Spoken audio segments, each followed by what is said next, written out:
কাটিয়া ফেলিব যত কাফের ও শয়তান তোমার হুসাইন যায় কারবালার ময়দান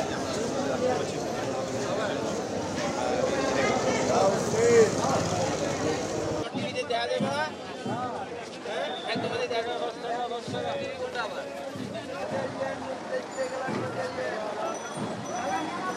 আমাদের প্রস্তুতি সবকিছু সম্পন্ন হয়েছে প্রশাসনিকভাবে ডিএমপির তরফ থেকে পূর্ণ সহায়তা আমরা পেয়েছি এবং আমরা আশা করি আজকে আমরা এই নিরাপত্তা বলয়ের মধ্যে থেকে সম্পূর্ণ ভাবগম্ভীর্যের মধ্যে থেকে আজকে তাজিয়া মিছিল আমরা শেষ করতে পারবো ইনশাআল্লাহ। এই শিক্ষাটা একটু বলবেন যে আজকের দিনের শিক্ষাটা কি এবং আসলে আপনারা কি বলতে চান এবং তাজিয়া মিছিলের মাধ্যমে কি বার্তাটা দিতে চান? পবিত্র আশুরা মানে হলো অন্যায়ের বিরুদ্ধে মাথা নত না করা, সত্যকে প্রতিষ্ঠা করা। ইমাম হুসাইন ইসলাম 61 হিজরিতে কারবালার ময়দানে যে সত্য প্রতিষ্ঠা করে গিয়েছেন সেই সত্য যাতে আজ প্রতিটি সমাজে গড়ে ওঠে এবং আমরা এই সত্যকে অবলম্বন করে আগামী ভবিষ্যৎ প্রজন্মের কাছে একটি সুন্দর ভবিষ্যৎ দিয়ে যেতে পারি। হুসাইন ইসলাম বলেছিলেন যে মানুষের বিরোধিতার জন্য যদি তোমার নিজের জীবন বিপন্ন হয় তবুও তুমি সত্য ও ন্যায়ের পথ থেকে বিচ্যুত হও না।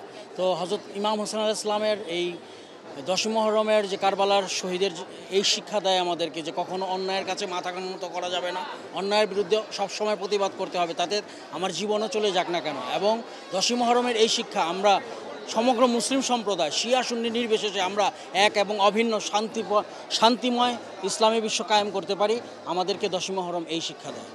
Thank you. এই মিছিল একটি শোক দিবস মিছিল এবং প্রতিবাদ মিছিল ইয়াজিদের বিরুদ্ধে। সন 61 হিজরিতে সেই কারবালার মরুভূমিতে আমাদের প্রিয় নবী নাতিনরে কতল করেছিল, এনে আমরা প্রতিবাদ জানাচ্ছি এবং আমরা সমস্ত মুসলমান আজকে একত্র হয়ে গেছি। যা কবি বলেছে, পায়ে কাটা বিথে যদি ঝরে আমার রক্ত তবু হুসাইনের পথে চলবে এই সব হুসাইনের ভক্ত। এই বুকিতে আছে হৃদয় নেই পাথর শক্ত, হুসাইন হুসাইন বলে ডাকবে হুসাইনের ভক্ত। আজকে সমস্ত মুসলমান জেগে গেছে ইয়াজিদের বিরুদ্ধে।